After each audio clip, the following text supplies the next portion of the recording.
'Twas on the shores that round this coast from Deal to Ramsgate span when I met alone on a lump of stone an elderly naval man. Well, his hair was weedy, his beard was long, and weedy and long was he.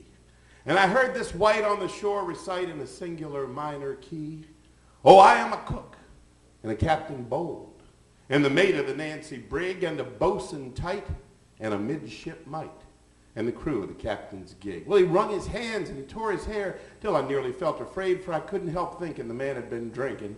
And so I quickly said, "Oh, elderly man, it's little I know of the ways of men at sea, but I'll eat my hand if I understand however you might be at once a cook, and a captain bold, and the mate of the Nancy brig, and a boatswain tight, and a midshipmite, and the crew of the captain's gig." Well, he give a hitch to his trousers, which is a trick all seamen learn, and having got rid of a thumping quid, he spun this painful yarn.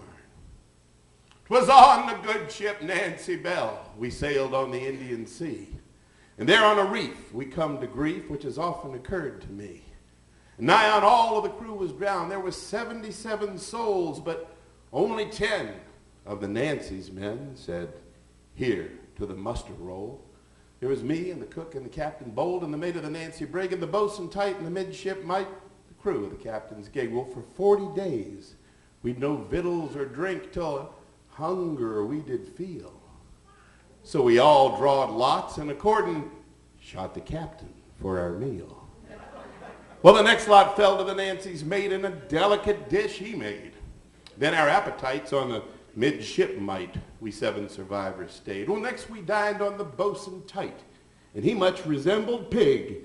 Then we victualled free, did the cook and me, on the crew of the captain's gig, till only me and the cook was left.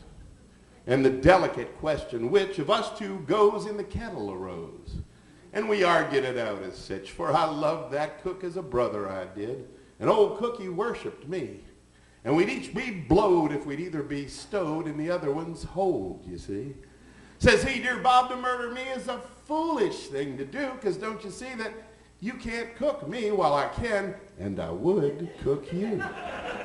So we boiled some water, add some salt and pepper in portions true, and I nearly forgot some chopped shallot and sage and parsley true, and he stirs it round and round and round, and he snips at the foaming froth, when I up with his heels and smothers his squeals in the scum of the boiling broth. Well, I ate that cook in a week or less, and as I eat and be, the last of his chops, why, I nearly drops for a vessel in sight, I see. Now, I never dance, and I never laugh, and I never sing or play, but I sit and croak at a singular joke I have, which is to say that I am a cook and a captain bold, and the mate of the Nancy brig, and a boatswain tight, and a midshipmite, and the crew of the captain's gig.